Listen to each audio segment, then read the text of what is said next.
যুক্তরাষ্ট্র, ভারত, জাপান ও অস্ট্রেলিয়ার বহুপাক্ষিক জোট কোয়াডের একটি সিদ্ধান্তকে কেন্দ্র করে তীব্র ক্ষোভ প্রকাশ করেছে উত্তর কোরিয়া। সম্প্রতি কোয়াড জোটের পক্ষ থেকে উত্তর কোরিয়াকে পরমাণু অস্ত্র মুক্ত করার একটি অঙ্গীকার করা হয়, যার জবাবে কঠোর প্রতিক্রিয়া জানিয়েছে পিয়ংইয়ং। দেশটি সাফ জানিয়ে দিয়েছে তারা কোনো অবস্থাতে নিজেদের পরমাণু অস্ত্র কর্মসূচি থেকে পিছিয়ে আসবে না।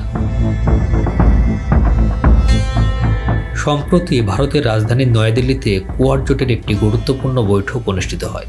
বৈঠক শেষে 4 দেশের পক্ষ থেকে দেয়া যৌথ বিবৃতিতে উত্তর কোরিয়ার পরমাণু নিষ্ক্রিয়করণের বিষয়টি নতুন করে সামনে আনা হয়। এর পাল্টা জবাবে উত্তর কোরিয়া পররাষ্ট্র মন্ত্রণালয়ের একজন মুখপাত্র জানান, পিয়ংইয়ংয়ের এই পরমাণু নিরস্ত্রীকরণ কখনোই সম্ভব নয়। কোয়াড জোটের তীব্র সমালোচনা করে তিনি বলেন, এই জোট আসলে বিশ্বজুড়ে যুক্তরাষ্ট্রের একক আধিপত্য বজায় রাখার একটি রাজনৈতিক ও কূটনৈতিক হাতিয়ার ছাড়া কিছুই নয়।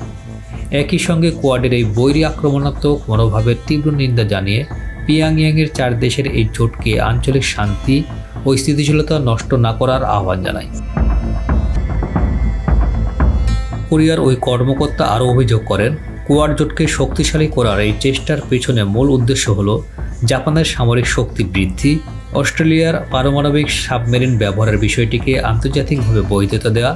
বিবৃতিতে আরও স্পষ্ট করা হয় যে উত্তর কোরিয়া যে কোনো মূল্যে নিজেদের সার্বভৌমত্ব ও জাতীয় নিরাপত্তা রক্ষা করবে। একই সঙ্গে এই অঞ্চলে এক পেশে সামরিক জোট গঠন করে যে সংঘাতের পরিবেশ তৈরি করা হচ্ছে তা তারা কঠোরভাবে প্রতিরোধ করবে। এদিকে দক্ষিণ কোরিয়ার সরকারি কর্মকর্তার মতে, উত্তর কোরিয়া দীর্ঘদিন ধরেই কোয়াড জোটকে এশিয়ার বুকে ন্যাটোর মতো একটি সামরিক জোটের রূপ হিসেবে দেখছে এবং এর তীব্র বিরোধিতা করে আসছে। সিউলের বিশ্লেষকদের ধারণা, উত্তর কোরিয়ার এবারের ক্ষোভ মূলত জাপান ও অস্ট্রেলিয়াকে উদ্দেশ্য করে প্রকাশ করা হয়েছে, যা পরোক্ষভাবে এই অঞ্চলে চীনের অবস্থানের প্রতি তাদের পরোক্ষ সমর্থনের বহিঃপ্রকাশ। অন্য একটি রোমাঞ্চকর তথ্যে জানা গেছে, গত মঙ্গলবার উত্তর কোরিয়া প্রথমবারের মতো সম্পূর্ণ কৃত্রিম বুদ্ধিমত্তা প্রযুক্তিগত অত্যাধুনিক ক্ষেপণাস্ত্রের সফল পরীক্ষামূলক উৎক্ষেপণ সম্পন্ন করেছে। দেশটির সর্বোচ্চ নেতা কিম জং উন নিজেই উপস্থিত থেকে এই ঐতিহাসিক পরীক্ষার তদারকি করেন বলে নিশ্চিত করেছে রাষ্ট্রীয় বার্তা সংস্থা KCNA। KCNA-র এক প্রতিবেদনে বলা হয়, কিম জং উনের সরাসরি নির্দেশনায় এই প্রথম দেশটির সামরিক বাহিনী ট্যাকটিক্যাল ব্যালিস্টিক ক্ষেপণাস্ত্র, আশিমারি রকেট এবং নিখুঁত নিশানাভেদী AI চালিত ক্রুজ ক্ষেপণাস্ত্রের যৌথ পরীক্ষা চালায়।